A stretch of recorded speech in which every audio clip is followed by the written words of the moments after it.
بسم اللہ الرحمن الرحیم۔ اپنے بچوں کو ایک دوسرے کا دشمن نہ بناؤ۔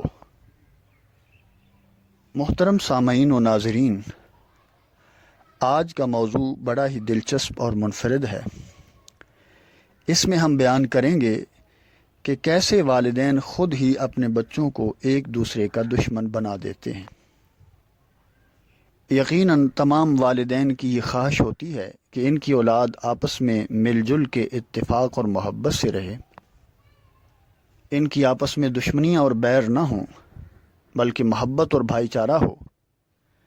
لیکن انجانے میں یا جان بوجھ کر والدین کچھ ایسے کام کر گزرتے ہیں جن کی وجہ سے ان کی اولاد بعد میں ایک دوسرے کی دشمن بنی رہتی ہے۔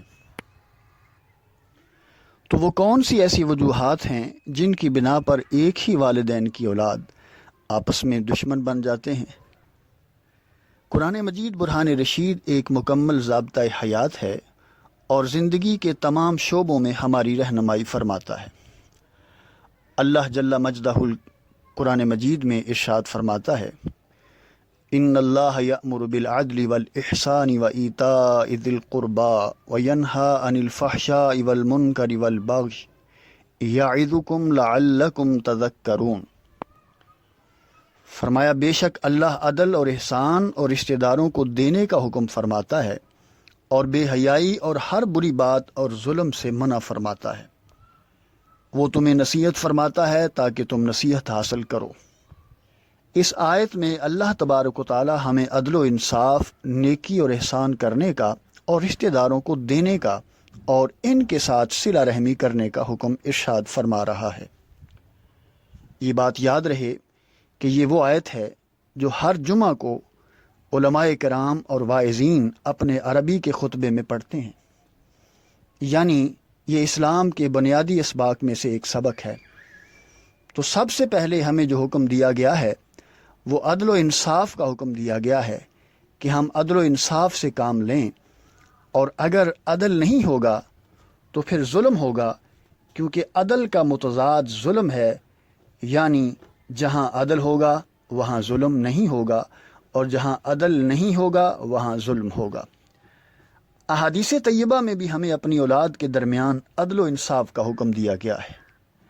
نبی اکرم نور مجسم صلی اللہ تعالی علیہ وآلہ وسلم نے ارشاد فرمایا، اپنی اولاد کے درمیان انصاف کیا کرو۔ اور ایک اور جگہ ارشاد فرمایا، اللہ سے ڈرو اور اپنی اولاد کے درمیان انصاف کیا کرو۔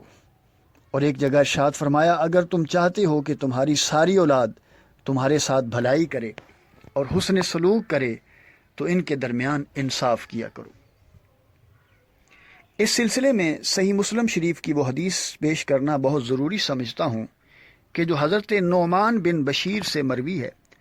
سیدنا نعمان بن بشیر فرماتے ہیں کہ مجھے میرے والد نے ایک تحفہ دیا یا ایک غلام مجھے تحفے کے طور پر دیا، تو میری والدہ نے کہا کہ میں اس بات پر راضی نہیں ہوں جب تک رسول اللہ صلی اللہ تعالی علیہ وآلہ وسلم اس بات کے گواہ نہ بن جائیں کہ آپ نے اپنے بیٹے کو ایک غلام دیا ہے۔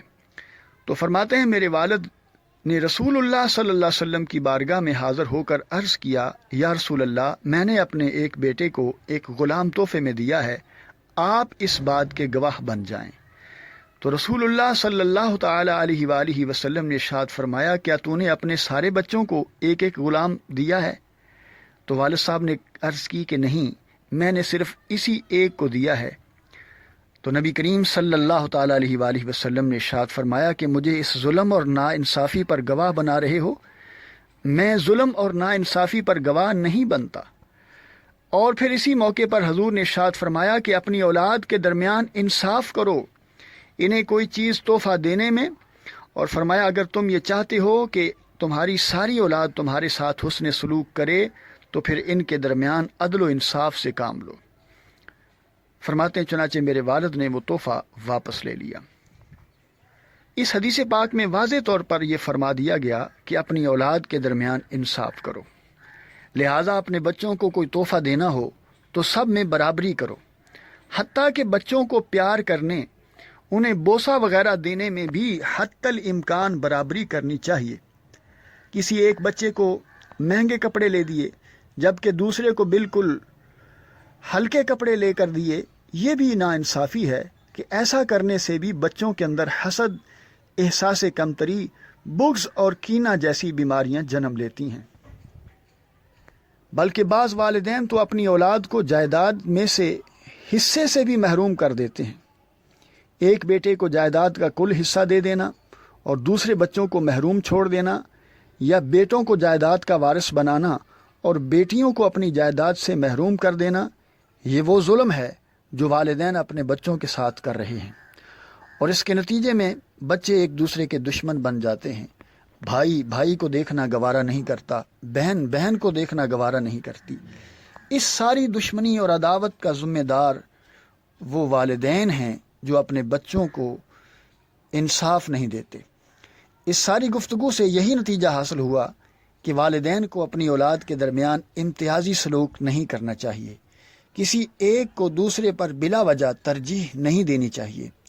اپنی اولاد میں سے کسی بچے کے دل میں یہ احساس پیدا نہیں ہونے دینا چاہیے کہ اسے اس کے والدین کمتر یا حقیر سمجھتے ہیں۔ جو چیز بھی بچوں کے لیے لائی جائے وہ سب میں تقسیم کی جائے، کسی کو محروم نہ رکھا جائے، سب بچوں کو پیار محبت دی جائے۔ کوشش کی جائے کہ والدین بچوں کو اتنا پیار دیں کہ ہر بچہ یہی سمجھے کہ اس کے والدین سب سے زیادہ اسی سے محبت کرتے ہیں۔ اور جہاں تک جائیداد کو تقسیم کرنے کا معاملہ ہے تو اس میں یہی ہے کہ زندگی میں والدین کسی بچے کو کوئی حصہ جائیداد کا دینا چاہتے ہیں تو باقی بچوں کو بھی اتنا ہی حصہ دیں، اور اگر ایسا نہیں کر سکتے تو پھر کسی کو بھی کچھ نہ دیں۔ والدین کی وفات کے بعد ترکہ بچوں میں خود ہی ان کے اپنے اپنے حصوں کے مطابق تقسیم ہو جائے گا۔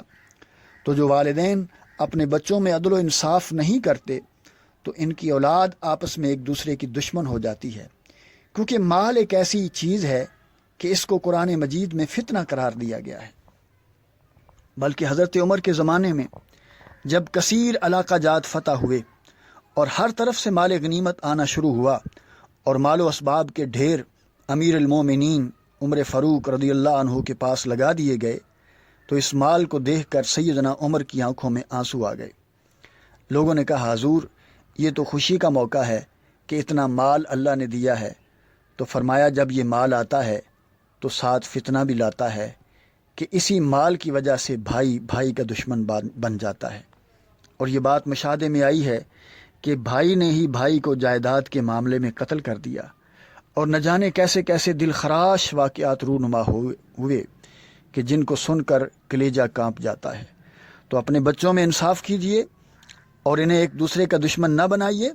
اللہ تبارک و تعالیٰ سے دعا ہے کہ اللہ تعالیٰ ان باتوں پہ عمل کی توفیق عطا فرمائے اور ہماری اولادوں کو ہمارے بعد محبت اور بھائی چارے کے ساتھ رہنے کی توفیق عطا فرمائے اور ہمارے واسطے انہیں صدقہ جاریہ بنائے۔ آمین بجاہ النبی الامین صلی اللہ تعالیٰ علیہ وآلہ وسلم۔